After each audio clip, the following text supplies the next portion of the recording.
Oftentimes, they interview couples and focus more on the female because she can be easier to influence. If they win the female over, say the wife of the prospect, she might influence her male partner.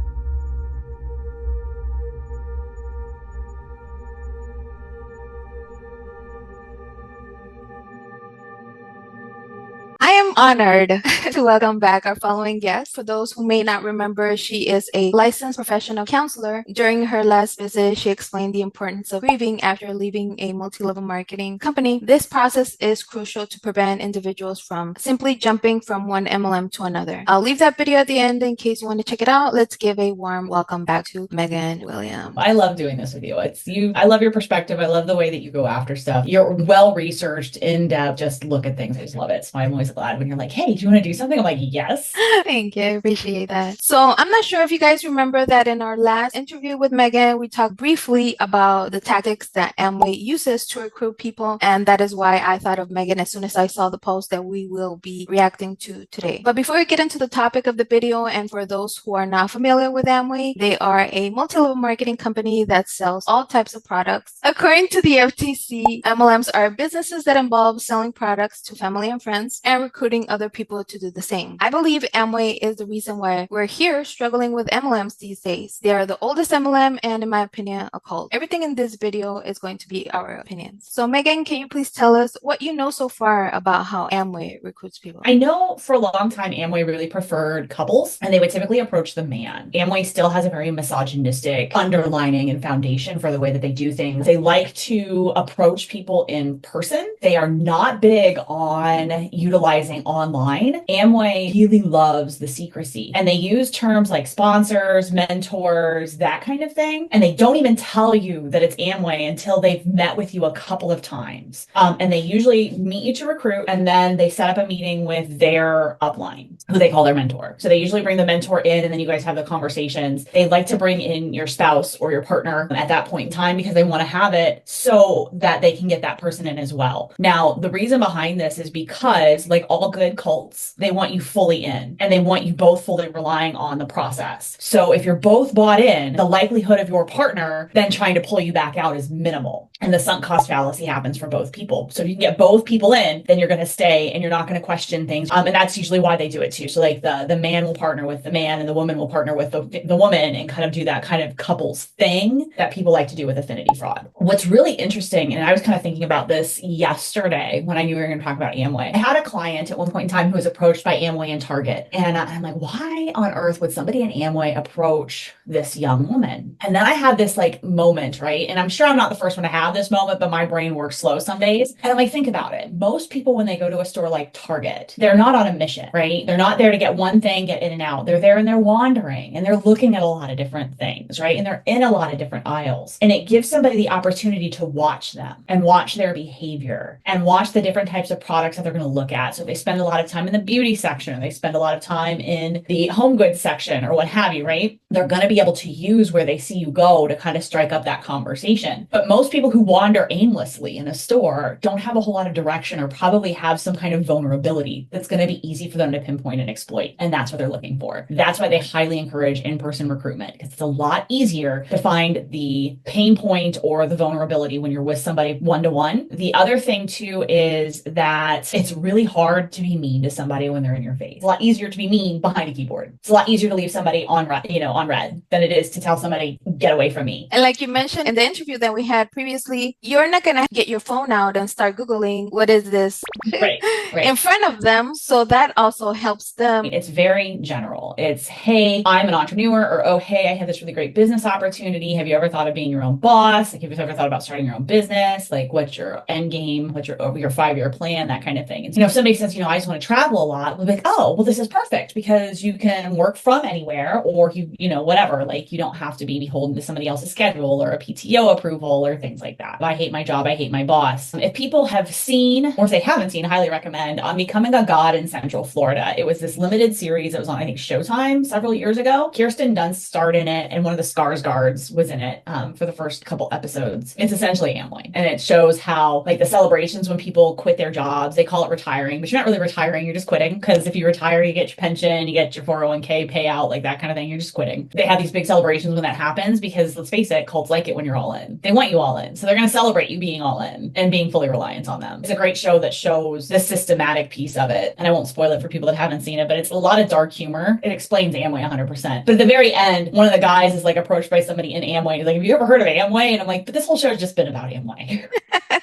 It's just been about Amway. Like, if you start watching, like, it's Amway. I think we're going to have a lot of fun with the following post and hopefully learn a thing or two about how some reps in Amway recruit, so we can be aware of the red flags and not fall for this. So I bumped into this post when I was looking for MLM stories for a future MLM horror stories video in the subreddit MLM stories. Shout out to them. So let me share my screen so that we can look at this post. Now, I think for people that don't know, they need to be aware. So Amway, just a brief Amway like overview. So, but then they have what's called lines of affiliation, which are like World Financial Group, and there's a couple other ones. And those lines of affiliation each have their own set of recruiting sales tools that are developed by the uplines. And so this tactic sheet came from one of the lines of affiliation. So it might not be used in the other lines of affiliation, because each line of affiliation isn't allowed to use the other stuff, because that's how they make all their money, is by selling me their own tools. Like, that's how the uplines make that additional cash, is by forcing their downline to buy all of their tools. So you're not allowed to buy somebody else's tools, because that takes money away from your upline. When I was in the subreddit looking for MLM horror stories, there were so many Amway horror stories. I was trying to find any other stories that were not Amway related. That's why I also thought it was kind of important to do this so that people are aware. It says, obtain a tactic sheet for a well-known MLM that the recruiters use. PSA, be aware. This was sent to me by accident by someone who was trying to connect me to their mentor and wanted to send me a PDF of a book they wanted me to read. Whoops! They sent me the link to their Google Doc with all these cheat sheets of a process for recruiting. So I downloaded it accordingly. Not all heroes wear capes. True. I'd say the material is provided to the recruiters in this particular MLM as a guide of what to say to their victims. They carry out several meetups with people, but won't tell you it's Amway until you attend one of their seminars about the partnership. I wasted my time, so you don't have to. Unfortunately, this is my second time being sucked into a few coffee meetups. Luckily, this time brought me some treasure. I love the way that he was being funny about this post. Absolutely. I'm just out here trying to make actual friends, but keep finding these people who want me in their cult. And I thought this part was so sad. This person, they're just trying to make friends. Like, come on. Well, that's the reality, right? We're all just trying to make connections. We all just want connection. We're human beings. We're hardwired for connection. And so, especially if you're new somewhere, or, you move away from a job and you lose a lot of your connection through that work, or you just end a relationship, and so you lose a lot of your friendships on the back end of losing that relationship, whatever. That pain point is huge. And I said this last time, to know how to find prey. They can sniff out lonely. The actual stink of desperation is a thing. Like, we put off a pheromone that happens when we are in a state of loneliness or lack of connection, or we are just desperate for it. It's a real thing. So people they're just in tune to it. And it's like this big beacon, like this lighthouse. It's like, come talk to me. They can tell when they come up and talk to you and you're still super friendly and you're not like me. I'm like, why are you talking to me? I don't know you. And you still want to talk. It's like, okay, yeah, I'm just suspicious of everybody. It's fine. It says, nowhere in any of the documents does it have any cautionary statements about distributing these. So I'm not doing anything wrong by sharing these. They are not my work, and I have no official connection to the groups involved. Thought I would include this PSA. Can post more if people want. Happy reading. It says, purpose of meet and greet. Connect and see if a trust and friendship can be formed. Assess whether the candidate meets the criteria your mentors are looking for, and prepare them to meet your mentors at board plan. The basic criteria, do you have an idea of what they are? Have you seen what the basic criteria of most recruiters of what they want to assess, if you have or not? Yeah, this part in the bottom, it says, what my mentors are looking for. Solution seekers, excuse remover, willing to prioritize, accountability, coachability. So there are two things that most people that are going to recruit you into an MLM are going to look for first. You have money. You have the ability to spend money. money because you're going to have to pay the startup fee. You're going to have to be able to buy products. Those are the first couple things that people are assessing for. So if I'm taking you to Starbucks and you order a drip, right? Or you order the cheapest thing on the menu, or you only get a water, you probably don't have the cash that I need you to have for the upfront, right?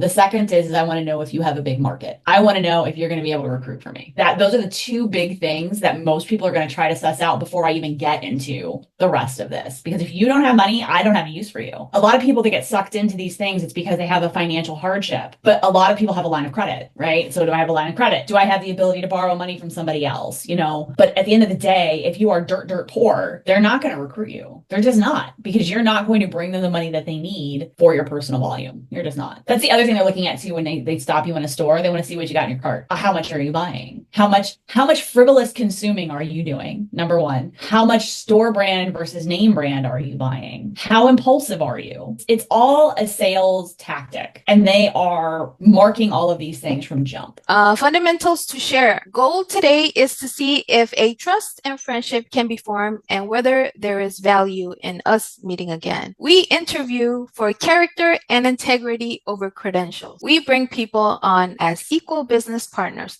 not as employees. Shark Tank analogy. It's an article from Medium. This is an analogy I often use with my private clients when we're talking about the reasons why they have experienced so much hardship in life, have attracted so many low-vibe people around them who have their trust and took advantage while they did nothing to deserve that unfair treatment and kept showing up the best they could be. So that's the analogy I think that they're referring to here. That, or even the idea of the television show Shark Tank, because when they go in and pitch, they're trying to get business partners. They're not trying to have them become employees of like Mark Cuban. They're looking for people to buy in. I mean, that also makes sense. So I think we'll have to have like an Amway rep tell us, what does that Shark Tank analogy mean? Leave it in the comments below. Right. Please. We need to know like all these details. Right. But I can see the language in that. You're not going to work for me. You're going to work with me. Exactly. This stuff is wild. It says, the last one says, what we do, paradigm shift, streamline supply chain. Today is not about the what. Yeah. So it's going to be about staying away from telling them about the product, not naming the name, talking to them more about the why, right? Remember that whole insidiousness of what's your why? Mm-hmm. Why are you doing this? You got to stay away from what, because people are going to ask, well, what are we selling? What is this company? They're going to be dodging that until they get them into one of the bigger meetings. They're going to dodge it as much as possible. That's what that whole thing is about. It's about building the connection, finding the pain points, establishing the person's why, telling them your own why, right? And embellishing it, because we have to embellish it. We have to embellish our own success, because we can't tell somebody, yeah, I signed up like 2 years ago and I haven't made jack all. But yeah, you're going to be dodging the what and that paradigm shift. Like we're not telling you about the what. You don't need to know what. You just need to know the why and the how. And do you think the part where it says we interview for character and integrity over credentials, meaning, do you think they're referring to, we don't care if it's a doctor, whatever, if they don't have any morals, if they don't give up about people, that's what we want. So yes, it's essentially, we don't care if they have a sales background. It's not about their history. It's not about their work history. It's not about any of that, right? Because otherwise certain MLMs wouldn't recruit people right out of high school. But they're interviewing for character and integrity. So it looks like when you go down here further, right? Solution focused. They're going to look at some morality stuff, but they're going to interview for moldability, that coachability. That means, is this person willing to follow direction? We're going to look and see if this person is, motivated. Are they desperate, to solve their problem? Do they make a lot of excuses? So are they yeah, but do they ask a lot of questions that are hard questions? Do they ask a lot of hard questions and I don't want them, because that means that they're going to question me and I don't want them questioning me? Are they excited about something? Are they impulsive? Like, character doesn't always necessarily mean we're looking for the good pieces of character. It means that we're looking for these specific type of personalities that will make them moldable, because people with higher credentials may still have those character. There are lawyers that are impulsive. There are doctors that are impulsive. There are people that have, higher education that meet those criteria for the types of moldable characters that people want for these types of situations. But it doesn't necessarily mean that that's what you're looking for. You're looking for a specific type of person who is going to be successful for you, which is somebody that's going to be indoctrinatable. I don't think that's a word, but that's the word I'm using. Easy to indoctrinate. There it is. That's the word. We make up words here. It's okay. I make stuff up. It's fine. Me too. I make words up. It's fine. Okay, let's go with the next one. It says no wrong or right answers, but there is a wrong or right mindset. That's what they're looking for. They're looking to see, can this person respond to our indoctrination? That's what they're looking for. Number one, are you willing to become outcome focused? So pretty much saying, don't worry about all the process. Don't worry about that you're not going to be making money. Don't worry about all the many hours that you're going to be spending working for free. Focus on that in the future. Someday you're going to be rich. Is that what I'm reading? Essentially, but if you're outcome focused, you don't care how you get there. So you're going to be willing to do whatever it takes. And whatever it takes means shady stuff too. Whatever it takes means stepping on people below you. Whatever it takes to get to the end result. The end will justify the means. And it's also in here, if you look at one of them, it's like horse manure for 5 years, but $1 million at the end of it. So essentially they're going to ask you to be even further financially or time frame constrained, like time constrained until you're at this magical finish line of freedom that won't come for you because you're not in the top 0.001%. What do you want to do versus how do you want to live? 10 out of 10 life. Can you get there? Passion versus outcome. Process driven versus outcome focused. So pretty much the same thing. The first thing that comes to my mind is I see a lot of reps in an MLM. They're just so charismatic and funny. And I'm like, you have so much talent that you don't need the MLM. Maybe it's just me being overthinking it too much. What do you want to do? Passion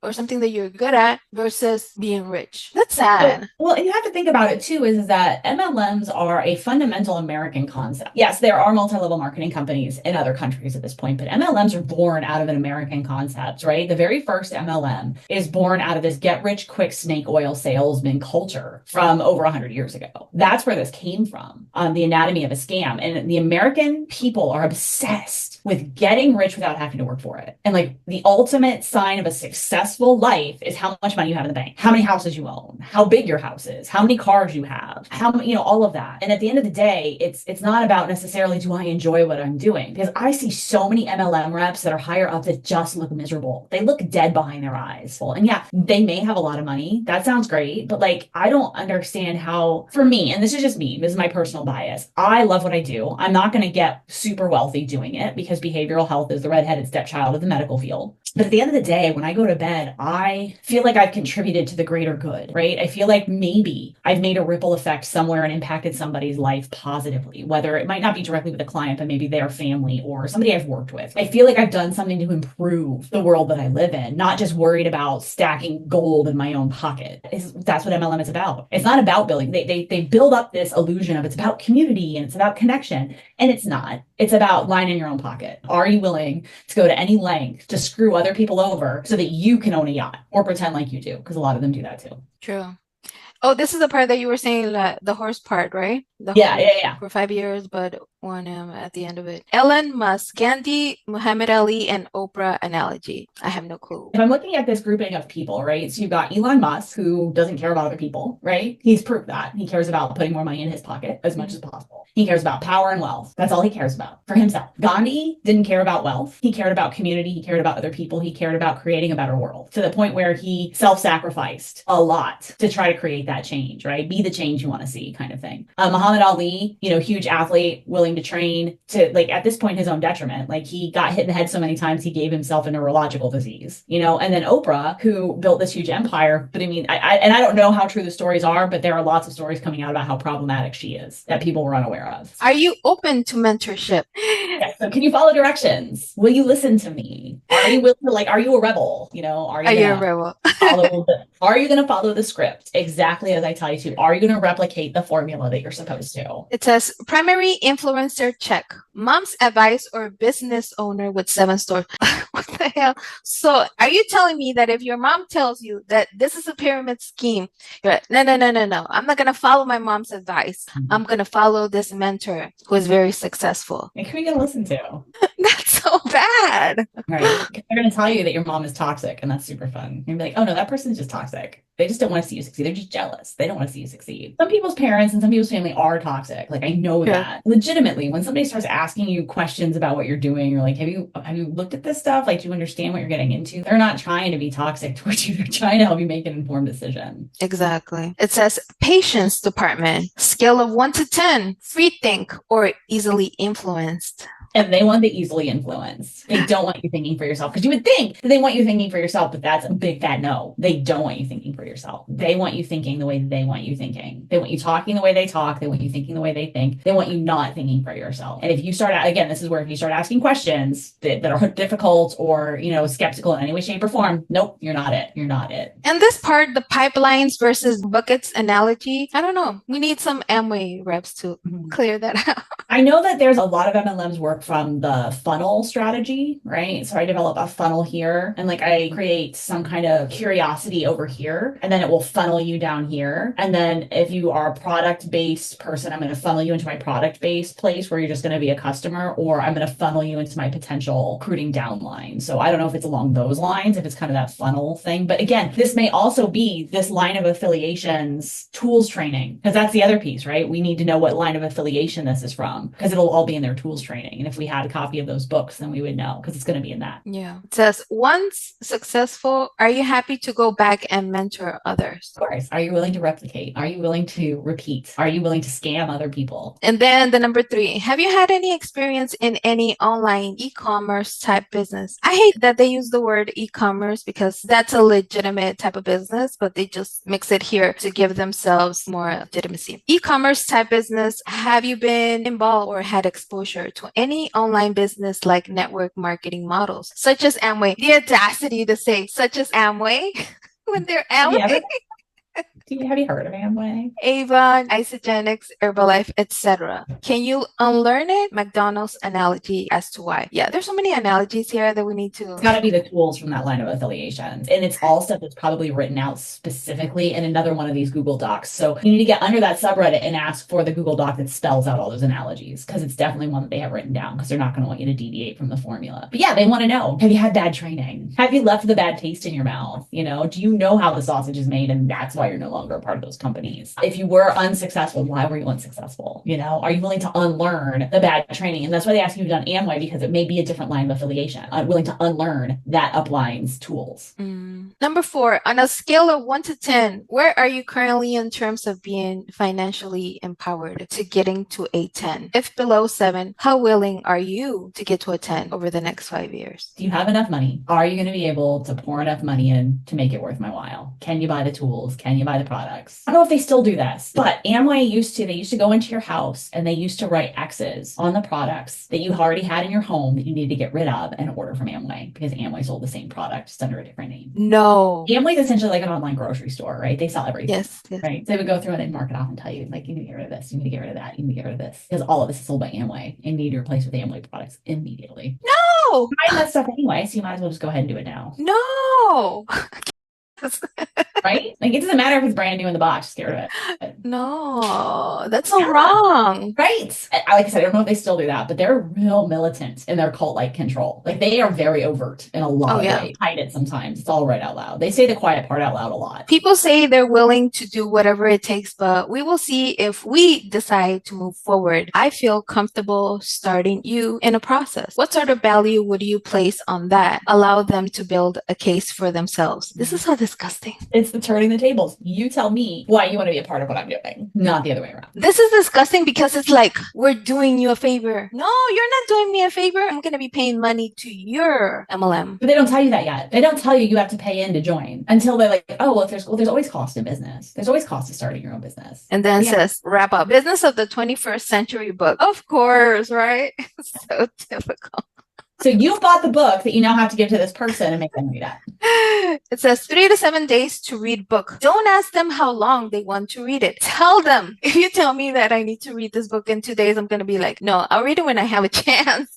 Well, on top of that, think about people that might be illiterate, or not illiterate, but you know what I mean? Might be slow processors or not strong readers. Again, it's behavior modification. It's how willing are you to follow directions? How willing are you to sacrifice your free time to do what I told you to do? And how willing are you to become indoctrinated. And I have thought about that even before I found this sheet. I was like, okay, if Amway is making these people read books, it's kind of like to see how much they can manipulate them. And that's just my opinion. Because if they're willing to do that without not even being involved in the MLM, once they're involved, they will be willing to do even more for the sunk cost fallacy. That's what I thought. Exactly. And for the folks that aren't aware, The Business of the 21st Century and The Go-Giver are two of the books that tend to be recommended the most because they are not specific to a certain MLM. But The Business of the 21st Century is written by the guy who wrote Rich Dad, Poor Dad. And he is definitely one of those shyster people that wants to convince you that he knows stuff about finances. But at the end of the day, he's willing to write whatever he needs to write in order to scam you out of your money.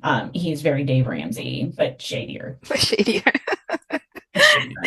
Sorry, I have opinions about Dave Ramsey. It's a thing. Yeah, I don't like him either. It says schedule time for meet and greet 2. Important. Yeah, and typically that meet and greet 2 is like, read this book and then we'll meet. And this is the day we'll meet. Read the book by that time. Yeah. So I have this other article that I thought it was very interesting to check out. It says here 7 tips to help you spot Amway WWDB recruiters in coffee shop. And he's going to explain why he knows all of this at the end. It says, in my previous article, An Encounter with Amway WWDB Recruiting, I share my story about encountering an Amway recruiter. In this article, I want to give you some tips on how to spot and recognize Amway recruiters so you know what to expect before they waste your time and money. Let me give you 7 tips on how to spot Amway and WWDB recruiters. Number 1, they hang out in coffee shops. They hang out in coffee shops a lot. Starbucks seems to be their typical place. They're usually friendly and will initiate contact with you in the pretense of we're just being friendly. Sometimes you can also find them in Barnes and Noble's Starbucks coffee shops. They dress really sharp, as saying goes, dress for success.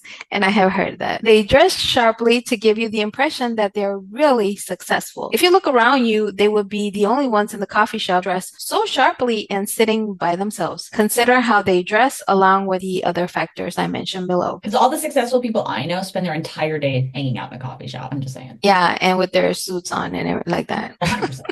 100%. And can you imagine being a very successful businessman and you're just being there in the Starbucks every day? And then just talking to random people. Like, you have your computer open, you'd be working, you'd be doing something. Like, I don't understand that, but okay. Like, successful people don't do that. Like, that doesn't make sense. That's a huge red flag. Like, They carry a specific set of self-help and business-related books. There's nothing wrong with self-help and business books, but the Amway recruiters carry a very specific set of books from authors such as John Maxwell, Robert Kiyosaki. From my experience and the experience of others, here are the books they carry with them and ask you to read. Business of the 21st Century, Rich Dad, Poor Dad, The Go-Giver Explained Edition, a little story about a powerful business idea, how to win friends and influence people, The Speed of Trust, the one thing that changes everything, Goodreads, popular Amway reading material. They might lend you their own copy as long as you agree to read it and meet with them again. I think it's a good tactic for Amway reps that they lend you the book, because if you're like a decent person, you want to give the book back at some point, right? And they're going to have their notes and highlights in the book. And it's a good opportunity to meet with them again. Yep, 100%. Bring it back to me. And I always have to point out, every time anybody mentions how to win friends and influence people, I always have to point out Dale Carnegie's system was taught in prisons for a long time, and that's where Charles Manson learned how to influence his followers. So yes, please keep promoting that book. That's outstanding. Thanks, Amway. Oh, by the way, I was being sarcastic. So it says here, number 3, they tend to be mysterious. And I think that's the first red flag. When you ask them about what they do, they become mysterious. They never tell you what they do. This is the same online, right? A direct question like, what do you do for work? Won't get you a straight answer. You might get an answer like, I'm an entrepreneur, I'm an IBO, an independent business owner. Nobody uses the words or the thing IBO except for Amway. Nobody says an Amway thing, no matter what. Or they just change the subject. They got to keep you guessing. They don't want you Google searching. They don't want you knowing. Like, they'll be, I'm an entrepreneur. I own my own business. Like that kind of thing. It's all, that's basic MLM 101. Keep the mystery alive long as you can. Information control. And then, again, IBO, mentor, being independent. Mentor and IBO are like red flag Amway warning signs all day long. And then business partners, business opportunities. They're the only ones that talk business partner, mentor. Like nowhere else I've ever heard uses those terms. I've never heard anybody who owns a plumbing business or, their own boutique store. Yeah, I'm an IBO. Never say that. Like, I own a plumbing business, or I own a store. Exactly. They don't do that. Number 4, they keep mentioning the words mentor, IBO, and being independent. They mention one or more times words such as my mentor, being independent, working for yourself, business partners, business opportunities, building a network. Example scenario, oh, I was not so good at such and such, but that'll change when I met my mentor. He taught me everything I know. He taught me how to do things the Amway way. I cannot take them seriously, honestly. That's so ridiculous. I used to be a good human being and I didn't know how to scam people and lie to them until I met my mentor, and now I'm great at it too. They might also perhaps tell you a story about their mentor and how he has a villa, how his wife does not work, and how he just wakes up anytime he wants and mentors others as a hobby. But not about themselves, because they don't do that yet. It's about the mentor. They will surely belittle people who work a regular job, of course, probably including you. Yes, me too, and you, and everybody who works a corporate job. Dumb. Oh my God. Number 5, they try to inflate your ego. No, this is a love bombing. Yeah, that's what I was thinking. This is pretty much just love bombing. They try to inflate your ego and tell you that you are a good, hardworking person with a good character. You got what it takes. You could be a good fit for my kind of business. Let me take your number and let's meet again. Yeah, hey, be an independent business owner, but come work for me. Another example of that is when they try to compliment you in order to establish rapport. Excuse me, but I really like your hat. Or excuse me, but your shirt is so cool. Where did you get it from? The Target or any other supermarket for that matter, you know? Okay, maybe I'm weird, but I don't remember where I buy my stuff from. I don't remember. And 99% of the time it's probably from a thrift store, and that's why. You want to go buy one? Like, I don't understand. Like, why do you care where I got my stuff from? It's just a excuse to start the Yeah, conversation. have a conversation and like, no, bro, like go away. Yeah, I really like your blah, blah, blah. Me too. That's why I bought it. And this is why people don't try to recruit me into their stuff, because I'm a jerk. I think that's better in this case to have boundaries. Number 6, they want to meet with you more times. The first meeting was just to sense whether you are worthy of their time or whether you have the ability to be mentored. If they think you were sold the dream and are hopeful, then they try to set up an appointment with you so that they, number 1, lure you more and speak vaguely about what they do. Remember, once they feel you took the bait, then perhaps they mention the word Amway, WWDB, or other big company that resells for Amway. Number 2, give you hope by keep saying and mentioning, perhaps I can introduce you to my mentor. He's a good teacher, but first you have to earn his respect. Is it the Wizard of Oz? Wizard, not nobody not know how. Like, what is that gatekeeping? Sorry. I'm like, earn his respect? What the hell? I was thinking, Like, loaded language, right? You have to prove that you're worthy. You have to earn it. Like, you approached me, bro. What is this? Like, I was living my best life in the dollar spot, and you decided to talk to me, not the other way around. so I just want to make one thing clear. Nobody has to earn anything for nobody. No. To nobody. No. If you're going to start your own business, you definitely don't have to prove yourself to somebody else to start your own business. Like, that's not how business works. I mean, maybe a bank to get a loan. They don't care about you reading a book, whether or not you're coachable. They just want to look at your finances and make sure you're not going to default. Like, you don't have to, like, that's not how business works. And I know that maybe we see this because we're not in a cult, I guess, but you don't have to prove, even if you're not in an MLM. Okay, let's say it's just an average person, right? It's just an average person that has a regular 9-to-5 job. You don't have to prove nothing to no one. You just have to take care of yourself, do the best you can. And if you want to challenge yourself, that's a good thing. I like to challenge myself all the time, improve each time a little more. But you don't have to prove nothing to anyone. You're worthy exactly as you are. Just right now, as you are, you don't need anything more, anything less. I just want to make that clear.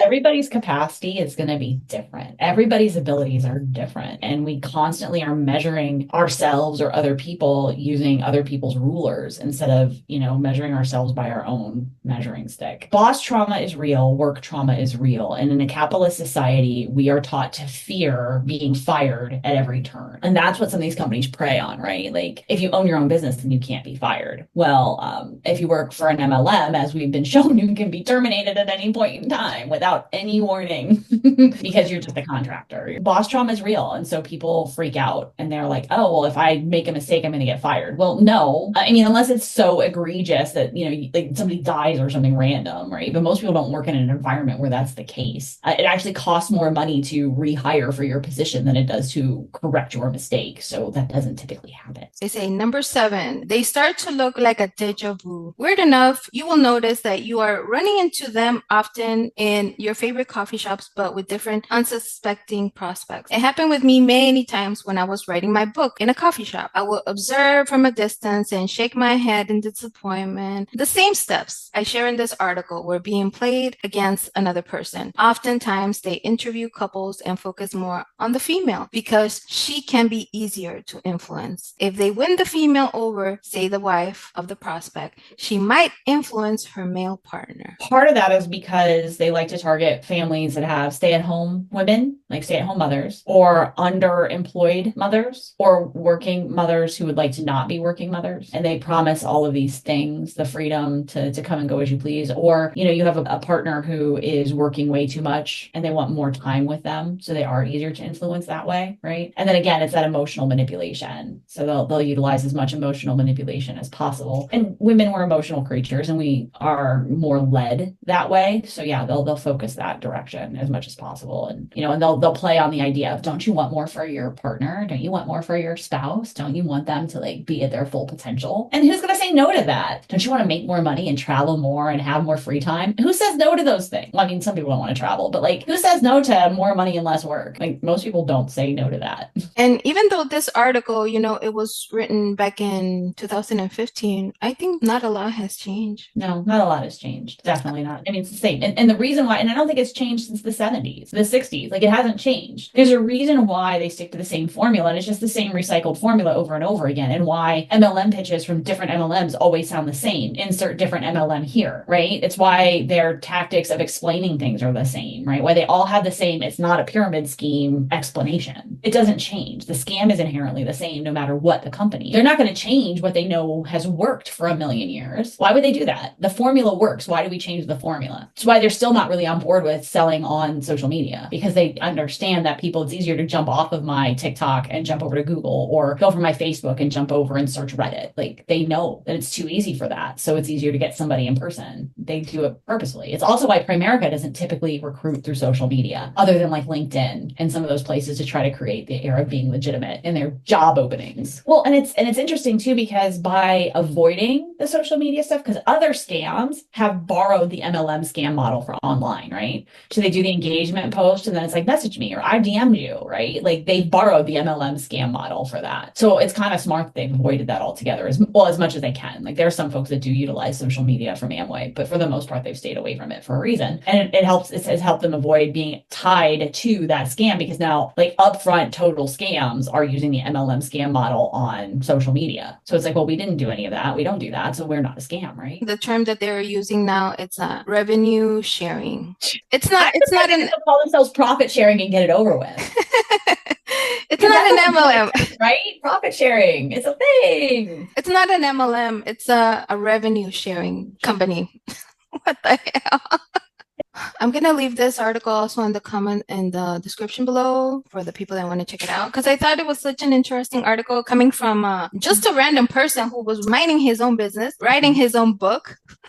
He just happened to see a lot of Amway recruiters in the coffee shop. Well, and the tactics that he lays out, some of them are very specific to Amway when you talk about the language, but some of them are very universal, right? The random compliments, the coming up to you, talking to you about different things, about what you're doing, and some of those small talky things in public that don't feel gross on the top of it, but then they just start talking about what they do, and you'd be great at what do you do? And oh, well, I'm a business owner, and these are all, that mysterious and being vague, and those red flags are things that are utilized with all MLMs, right? And that, they usually say, well, I could sponsor you, we could get together and I can mentor you into this company and you could be a part of what we do. So Amway's very broad because they have such a huge product line, right? But when it is a more specific product line, they tend to complement you along the lines of that product line. So if it's a health and wellness one, they usually compliment you about like your workout gear, or if you look like, even if you don't look like you've been working out, they'll be like, oh, do you work out? Do you do yoga? Like, do you lift weights? Or if you're in that, buying vitamins, or they look at like the food that you have in your cart and they start judging you. Or makeup, right? Like, oh, you did such a great job with your makeup, or your hair, right?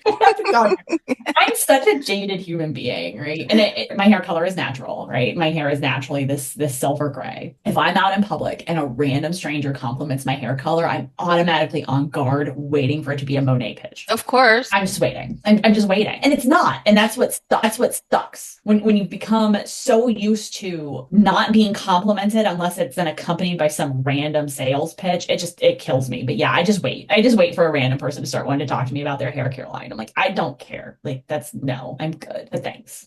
Well, and I think too, like that recruiting checklist, right? When you look at that, I think that what's very telling, and even in the article as well, what's very telling is that list isn't about how to talk to people to sell them products, how to talk to them about buying into the catalog of things that you're actually supposed to be selling, right? It's saying the quiet part out loud. It's not hiding the fact that Amway is not about buying those products. Amway is about pulling more people into the pyramid, recruiting more people into the cult. That's what it's about. And I think that's what we need to highlight here. And that's the piece that we all as advocates and consumer advocates and educators need to keep reminding people, is that the product, which is what you see like the MLM fails, like the rep fails that people tend to focus on and laugh about, is because they're focused on the product, because they still think that they got hired to sell a product. It's not about the product. The product is the bodies in the pyramid. And all of this just highlights is that's all that they're after, because they're not sitting in Starbucks with, a box of the cereal or the toothpaste or, the makeup line or the energy drinks, because they sell an energy drink. So why would you be in Starbucks if Amway energy drinks are what you're trying to sell, right? You're sitting with business books and you're trying to recruit people into meeting with you, into mentorship. You're never once trying to sell them a product, right? I think that that's what we need to remember is that all of this just reinforces that the scam is getting you to buy into the pyramid, not to buy Amway toilet paper. Who wants Amway toilet paper? I do, because I really like to wipe my butt with Amway. So anybody that wants to send me some, because they got garage qualified and they have some sitting in their garage and would like to send me some, I would totally love to wipe my butt with Life.